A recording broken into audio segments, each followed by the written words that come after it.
This is part 3 of the second assignment in the fifth module. We'll be covering pages 15 to 18, which is making contour polygons and making aspects. Okay, so your first step is to disable your contours with 20-meter intervals, and you want to right click on your contours with 200-meter intervals and zoom to layer. All right, you want to go back to your toolboxes and go back to your contour window. Select dem.tif and make sure it's in the right geodatabase. In page 15, under step 3, there's a name which you can copy and paste here. Contour polygon 200 meter 92G. As for your interval, you can type 200 and you have to change contour type this time. You want to change contour type from contour to contour polygon. Everything else looks good. I can go ahead and run it.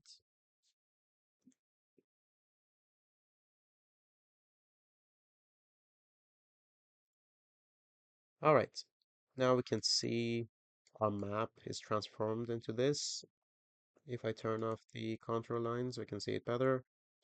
The higher elevations are a red color, lower elevations are green color. So on the left, we can see the ranges are 0 and less is colored dark green, and the higher we go, turns into yellow, orange, and red, and then the highest elevation is pink and white. Okay, so yeah, if we, let's say, focus here and right click on it, left click on it, yeah, we should see these attributes. It's going to tell us which object ID this is, contour minimum, contour maximum for that area. And it's going to give us the shape length and shape area, which is quite useful when it comes to assessing wildlife habitats and classifying ecosystem and planning for reforestation. Okay, so that was our contour polygon, which was quite fun.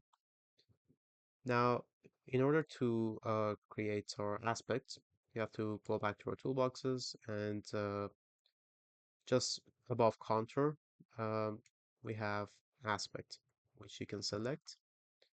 For your input, you want to select your dem.tif, and for aspect, you can copy the name under step 4 in page 17 and paste it here. Right. So everything else is looking fine. You can go ahead and run it.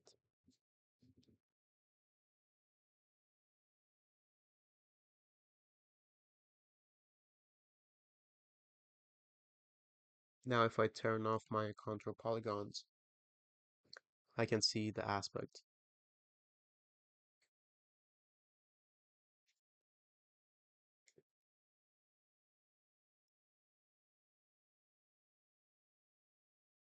So the aspect is also useful for wildlife habitat assessment and show sort of the energy requirements for the wildlife, whether they're like on the north side of the mountain, on the east side of the mountain, or the west side. It's sort of